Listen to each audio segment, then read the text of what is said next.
with an update on the relationship between two promotions and more. This is Wrestling Rambles. My name is John, and you're watching the Wrestling Report. Before we move on, make sure you subscribe to Wrestling Rambles with notifications on, and don't forget to like the video.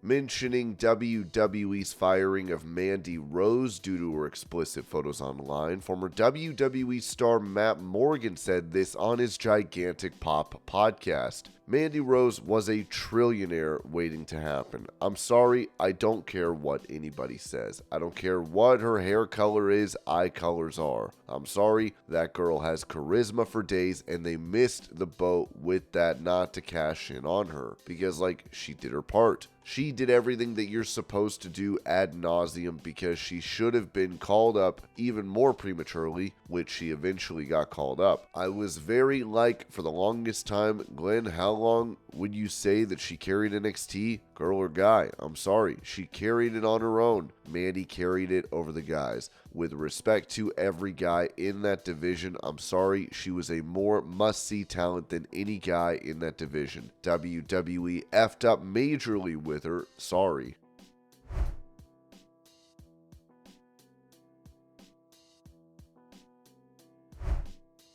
Talking about her daughter having to see Seth Rollins beat up The Rock at WrestleMania 40, Becky Lynch told Adrian Hernandez she hasn't seen The Tooth Fairy. I have to explain that to myself because I think that is my favorite Rock movie. I love that movie. That movie rocked, no pun intended. But the Maui thing, she got to see Maui too. I got to introduce her to Maui. She got to meet The Rock, and he was so kind to her and saying, "You're welcome" to her. So it's going to be hard for her knowing that her dad's going to beat up Maui, but we'll get through it. We'll get through it as a family. These are the hard conversations that you don't know that you're going to have with your children when you become a mother and you're a wrestler.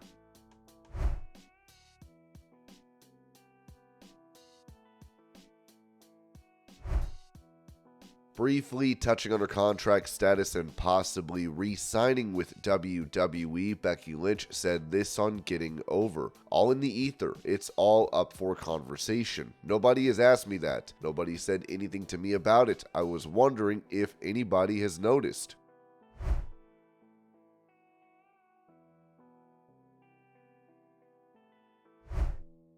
During an appearance on WWE's The Bump, Bobby Lashley said this regarding how he has felt restrained. I get to fight. This whole year, I've been handcuffed lately. I'm looking at the main event. There's 4 guys in the main event. I've beaten 3 of them. Not throwing it out there, just saying. I feel like I've been handcuffed a little bit, but this is my opportunity to beat up Cross and his boys, and then we're gonna look at bigger things afterwards. I've been doing this for a long time. The end of the road is gonna be sometime, I don't know. Not soon, hopefully. While I'm here, I'm going to be here for you guys.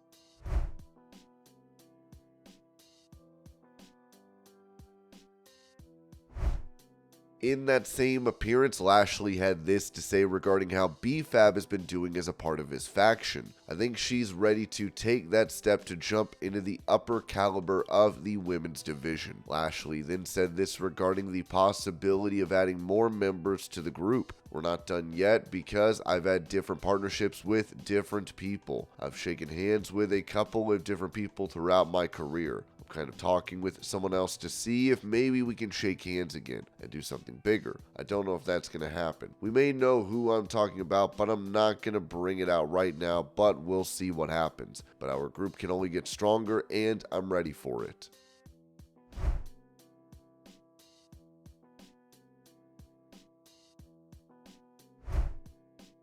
Speaking about how he feels at this moment in his pro wrestling career, Seth Rollins told The Ringer, "I'm about to be 38 in May, and I'm right in my prime. My mental and my physical are right in the perfect space. And I think the next 5 years, especially, I'm going to be able to really hone it in and kick it into gear. But right now, dude, I'm having a great time. I'm getting to be able to be in the ring with guys who are extremely experienced and extremely good at what they do, and we're They're all just elevating each other's game. And so, like, I feel like this is easily the best version of Seth Rollins that we've seen so far. But with that said, I do think the best is yet to come.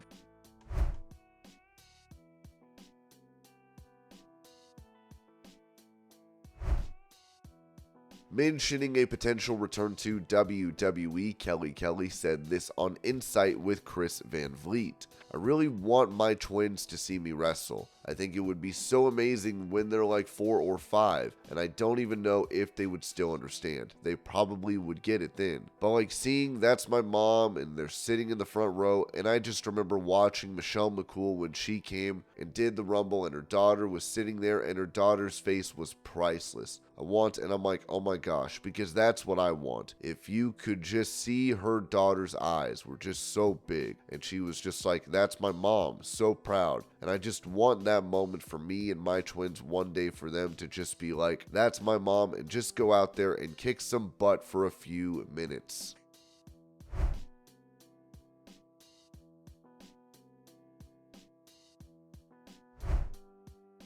When it comes to a continued working relationship between WWE and TNA Wrestling, Ringside News wrote that according to PW Insider, discussions between WWE and TNA are ongoing, with no definitive plans yet, but the possibility of future collaboration has not been ruled out. Interestingly, there are reports of TNA executives being present in Philadelphia during WrestleMania 40 weekend, indicating continued interest from both parties in exploring potential opportunities for cooperation. It's worth noting that TNA Knockouts champion Jordynne Grace made a notable appearance as a competitor in the 2024 Royal Rumble matchup, further fueling speculation about potential crossover between the two promotions. WWE's recent track record also includes expanding its working relationships, evidenced by collaborations with organizations like GCW, showcasing the company's openness to exploring new partnerships and opportunities within the wrestling landscape. While concrete details remain elusive, the ongoing dialogue between WWE and TNA hints at a potentially intriguing future for both companies, with fans eagerly anticipating any developments that may arise from this continued communication.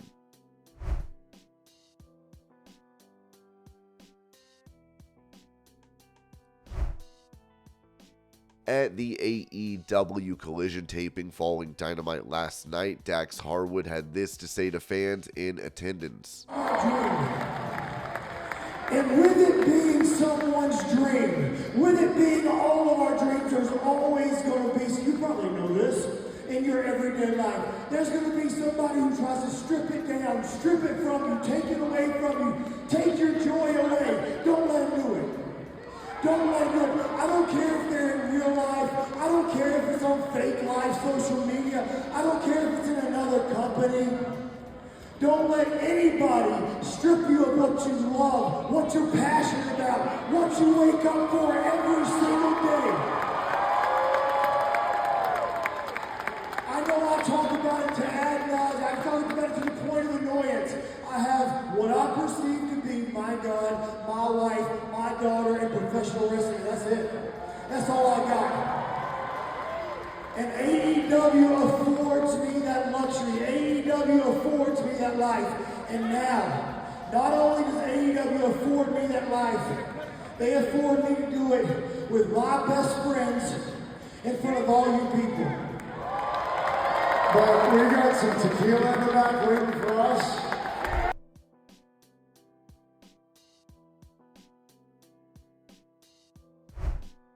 As CM Punk recently did an interview on the MMA Hour talking about AEW, some have thought that Dax Harwood's promo was a response to this. Fightful posted a link to an article that had a quote from Dax as well as a picture of him with Punk. Dax replied on X, "Try to stay off social media, but I read this morning and I have to respond. I respect Fightful's reporting, but this is a reach. I was in the ring with 3 great friends, in front of a great crowd, realizing what we had all overcome and felt emotional. In no way was anything I said about stealing joy directed at anyone, much less one of my best friends. Come on now. Sean Ross Sapp of Fightful then wrote, "Yeah, that thumbnail would not have been used if I was in the office. My apologies for that being misrepresentative." Dax replied, "It's okay, dude. I don't blame you. That's why I said I respect your reporting. I just wanted to clear up anything. If I'm the last guy in the ring at the end of the night, I always cut a passionate, raw speech and talk about loving my wife, daughter, and wrestling in front of the crowd. Done it multiple times with Adam, a ton of times with Punk, and I've even done it after Ring of Honor tapings. It's never been a headline before. I guess the timing made it newsworthy."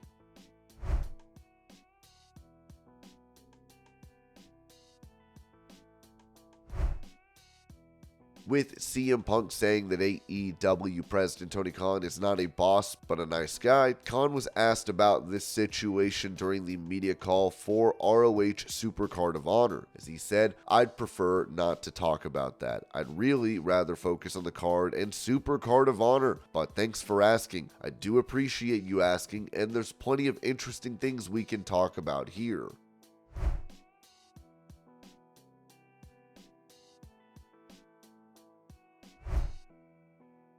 Mentioning a pro wrestling star he would have liked to have faced in the ring, Ric Flair told Daily Ticker, "Roman Reigns. I think Roman is great, but I missed him by 30 years. I'm 75, he's 38. He's done a phenomenal job. He's been the flagship since John Cena left. It's a big job being the flagship of that company, especially for the men's division. I think my daughter, Charlotte Flair, is recognized as the flagship for the women's division, even though she's injured right now. When she comes back, she will tear the joint down like she always does. Roman has done a phenomenal job. I love seeing John come back and be involved. Roman has carried the torch and represented the company very well."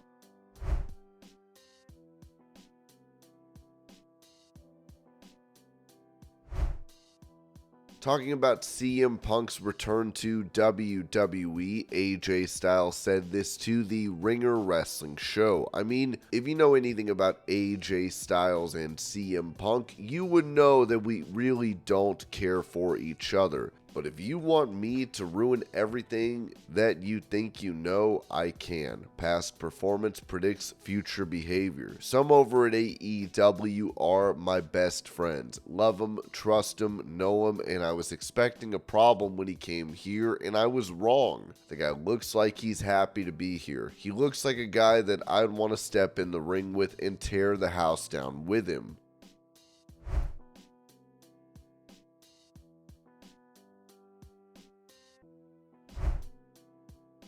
Writing about WrestleMania 40 backstage notes, Ringside News said, as WrestleMania 40 approaches, the excitement surrounding Mania Week has already begun, with several backstage notes emerging ahead of the big shows. Here are some highlights from the latest report by Fightful Select. Rossy Ogawa and Julia have been spotted in Philadelphia engaging with fans and sparking speculation that Julia may be set to debut at NXT Stand and Deliver. Drew McIntyre's WrestleMania entrance is set to feature a large number of extras, promising a spectacle for fans. Several top WWE stars made appearances at today's GCW Bloodsport event, including CM Punk, Nia Jax, Piper Niven, Caden Carter, and Karrion Kross, showcasing the crossover appeal of the wrestling world. WWE is reportedly making efforts to involve Jason Kelsey in some capacity, as previously reported by PW Insider. Braun Strowman has been confirmed to be in town, adding to the anticipation for potential surprises at WrestleMania 40. WWE World hosted Make-A-Wish and 2K events, highlighting the company's commitment to community engagement and fan interactions. WWE is gearing up for a massive media blitz tomorrow morning, further building anticipation for the grand spectacle of WrestleMania 40.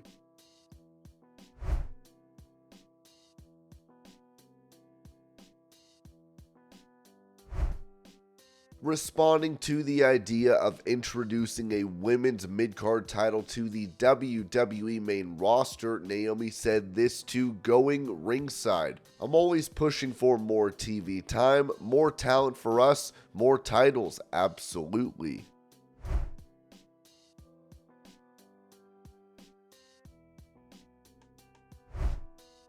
Going over original plans for splitting the faction of Damage CTRL, Ringside News wrote that Bayley's journey towards a WrestleMania 40 title match has taken an unexpected turn, as she finds herself without the support of her fellow horsewomen against Damage CTRL. Speculation had been rife that Mercedes Moné, also known as Sasha Banks, would come to Bayley's aid, given their natural connection. However, Fightful Select reports that contrary to popular belief, this wasn't the working plan dating back to the fall. The split of Damage CTRL had been in the cards for months, with the intention for Charlotte Flair to assist Bayley in fending off Damage CTRL when the turn eventually occurred. Unfortunately, Charlotte's injury altered the trajectory of these plans. While Mercedes signing with AEW may have influenced decisions, sources have asserted that advanced creative pitches weren't far along enough to incorporate her involvement.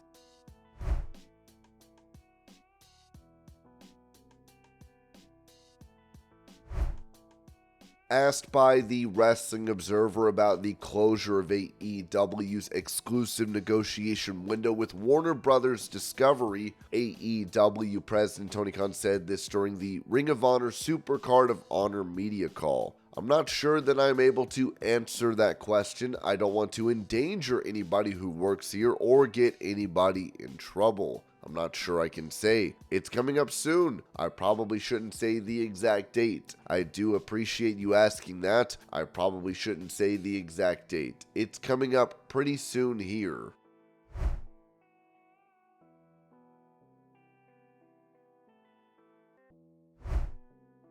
Talking about the Attitude Era of WWE in contrast to the current one, Cody Rhodes told Fox News Digital, "I've heard it coined as the Renaissance Era, and I really like that outlook on it. For me, as a wrestler, I'm most excited that we no longer have to stand in the shadow of the Attitude Era. Because of the last 2 years, we've done better business than they ever did. And they did exceptional, unbelievable, amazing business. I'm only making comparisons on a black and white level, dollars and cents, in terms of what WWE's been able to do over the last 2 years."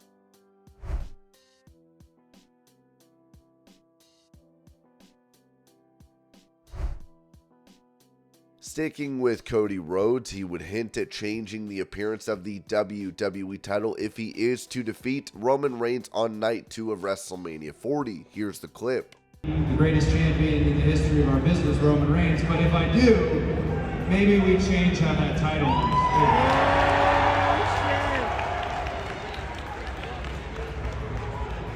Really, if I could do anything as champion, I would want you guys to have fun.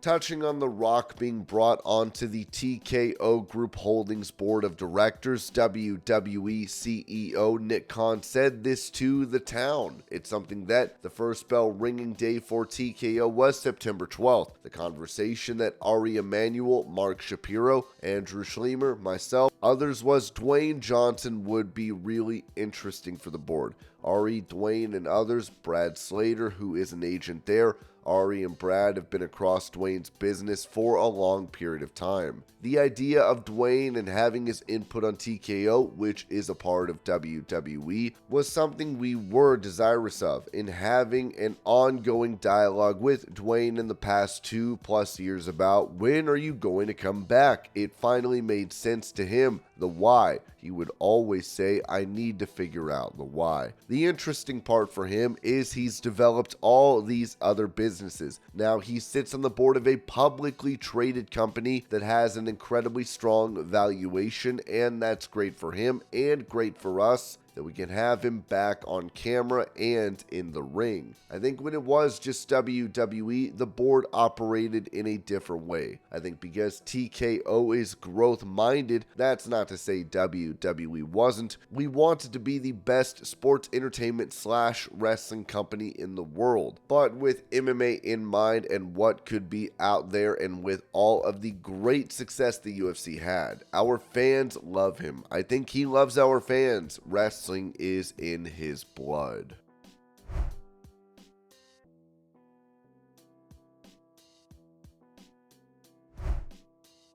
During that same show, Nick Khan said this regarding the deal made to host WrestleMania 40 in Philadelphia. This may sound self-contradictory, but I try not to be an I, me, my guy. This was the last WrestleMania deal that I inherited, so this deal has been in place for over 4 years. We're excited to be going to Philadelphia. We'll be there April 6th and 7th.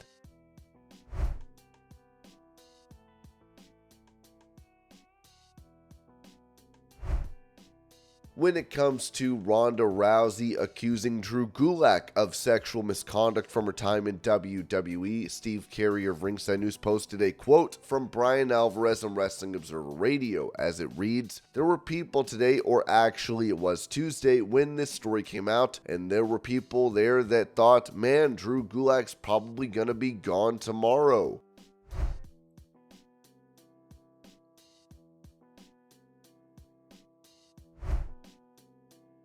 In some unfortunate news, former WCW star Steve Mongo McMichael is in the hospital again after dealing with a suspected case of pneumonia, which developed into a urinary tract infection. Jared Payton wrote on X, "The McMichael family is asking for prayers as Steve was hospitalized today. He is currently undergoing tests. We will update his fans and the media as more information becomes available. Thank you."